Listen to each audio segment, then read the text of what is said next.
Right, good morning, ladies and gentlemen. The continuing series of The Man with Too Many Hobbies.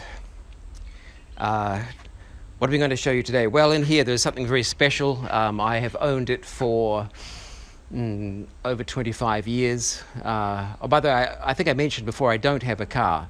Well, it's true I don't have a car, but I do have a car. What I mean by that is I have a car which I cannot use, but a car which is useful for artistic purposes, because the car itself is a work of art. For most transportation, I just use my bicycle. So it's completely impractical, but beautiful and worth having. So, what have we got in here? Let's open up and see.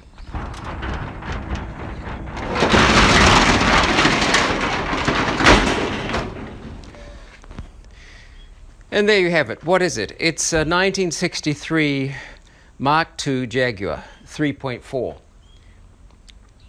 It's almost completely restored.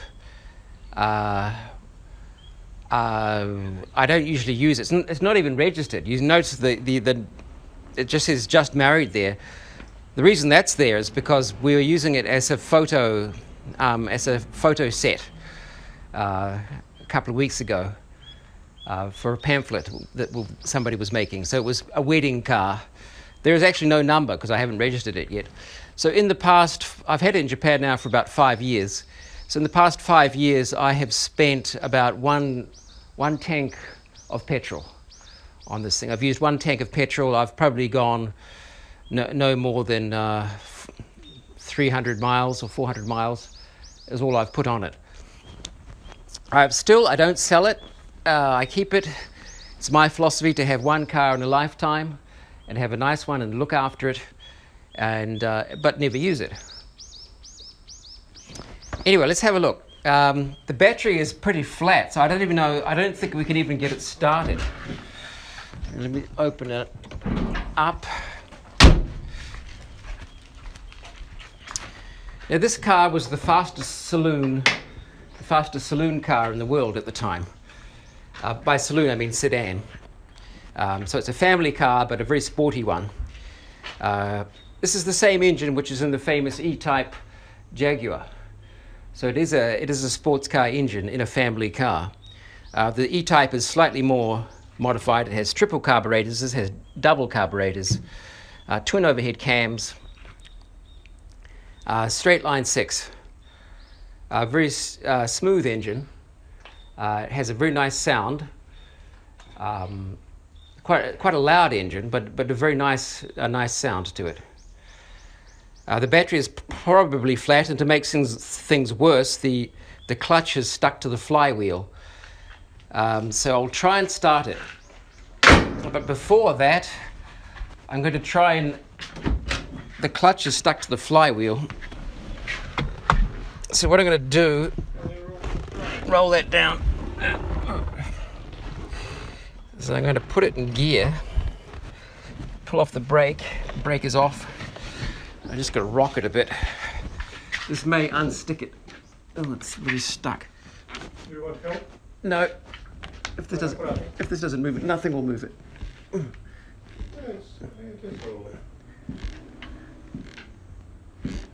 That may unstick it. I'll try and start it. Keep your fingers crossed.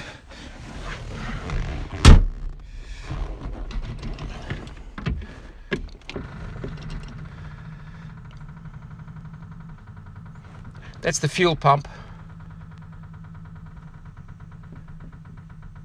It's pumping a lot. Okay.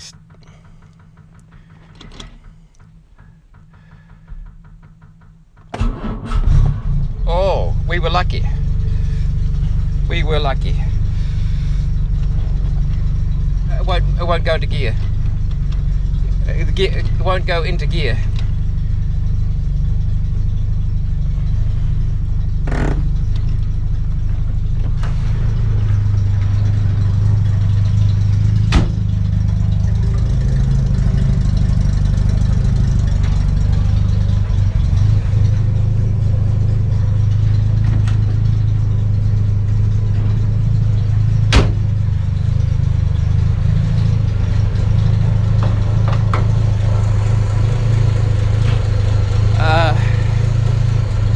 these cars, you have to warm them up.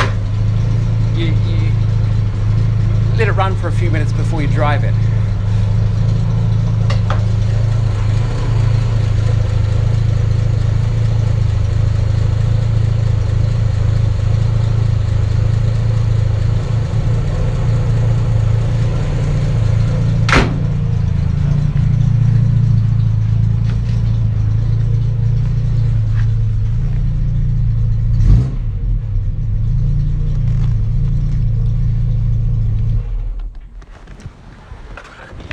It won't go into gear. So what's the deal with the clutch? It's stuck to the flywheel with rust. It always happens because of the high humidity. Unless you run it every week, it happens again. And the only way to get it unstuck is to put it into gear and to press the starter motor with the gear and the clutch in. That usually unsticks it. But because the battery's so low, I don't think that'll work. I'll try rocking it again.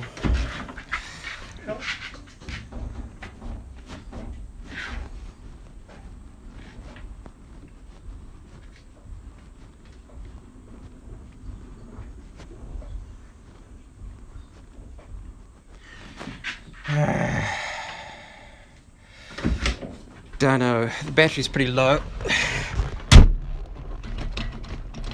Try it once more.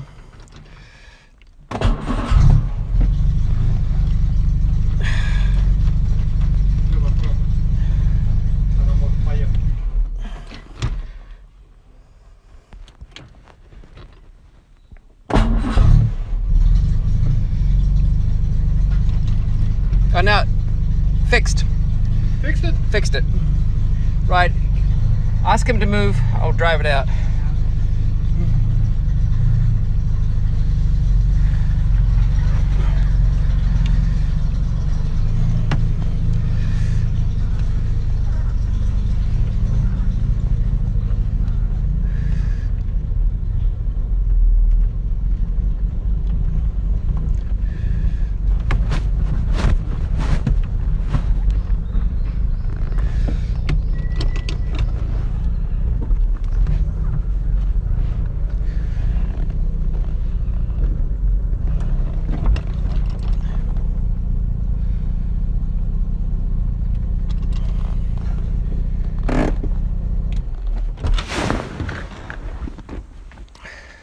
I always have these inside and outside the car.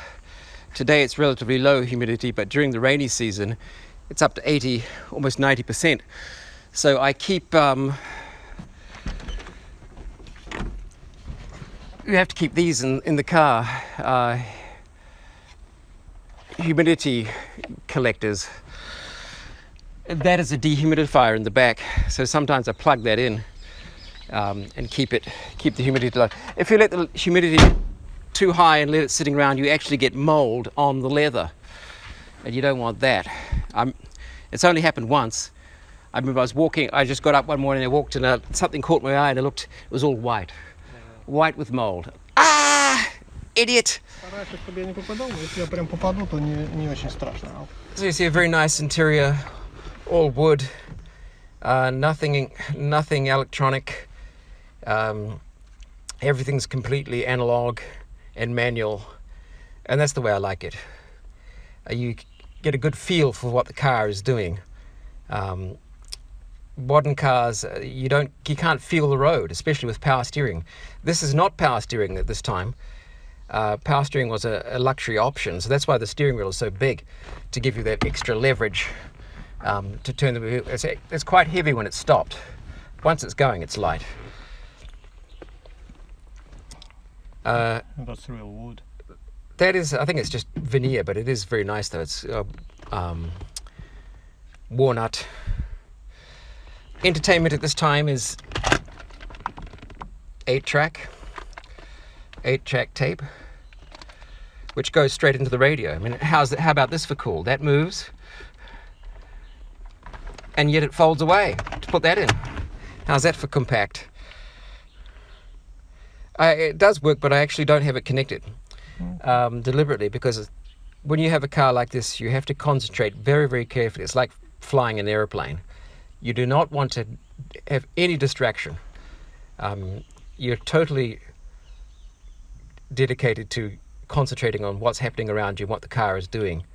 If everybody drove their car like a vintage car, I'm sure there'd be much fewer accidents. The problem is people become so relaxed and take it all for granted. I never relaxed in this car.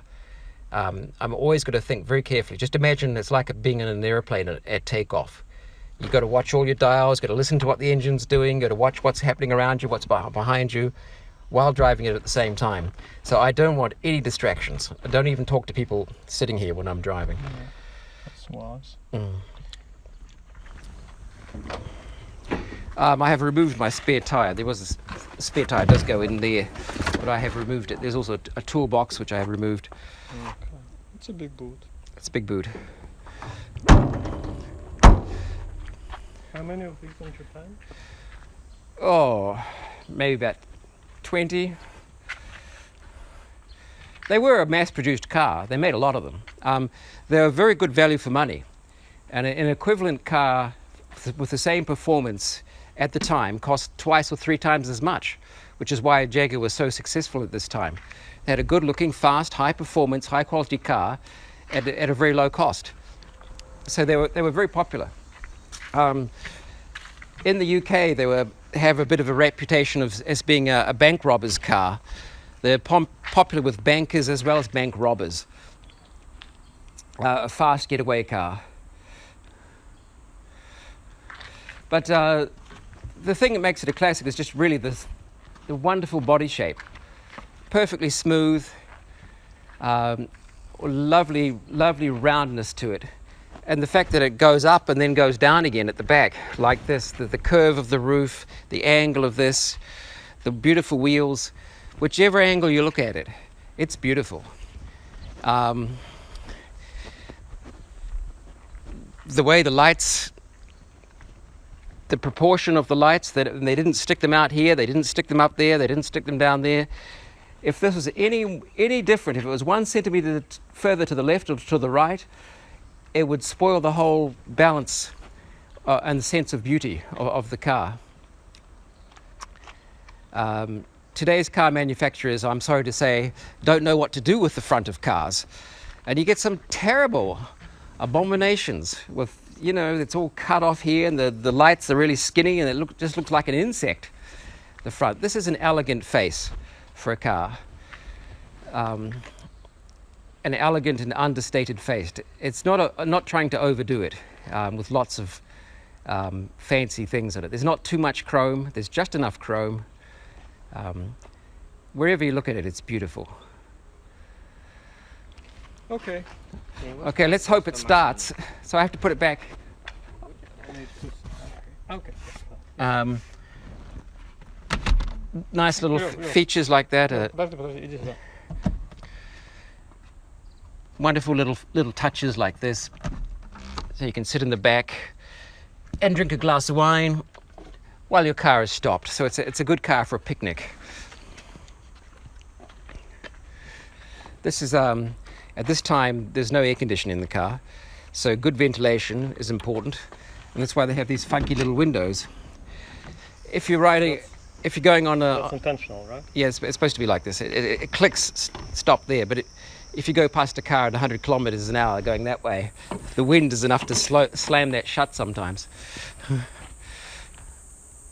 So this is the only car I've ever had. It's only a car I ever need, and I almost never drive it. Right, let's hope we have enough battery left to start the thing. The battery is very low. No, we're lucky.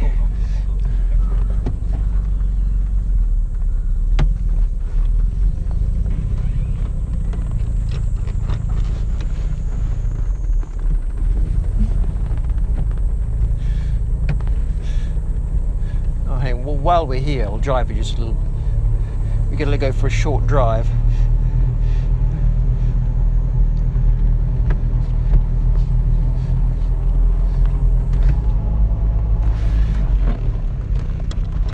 Right, this is the shortest drive we're going to do. I'm just going to go back. Try to get into second gear. There you go, there's second gear. So, we only got into second gear.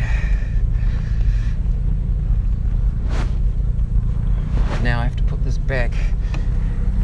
It's not exactly a compact car, so it's getting into a tight space. It's a bit of... I'll probably get out if we put the thing, right? Right, maybe I should get out now. Okay.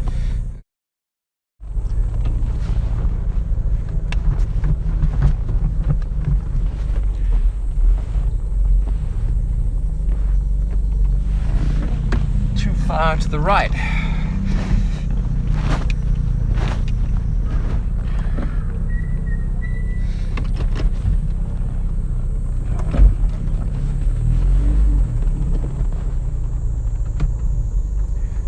That's it. Still too far to the right.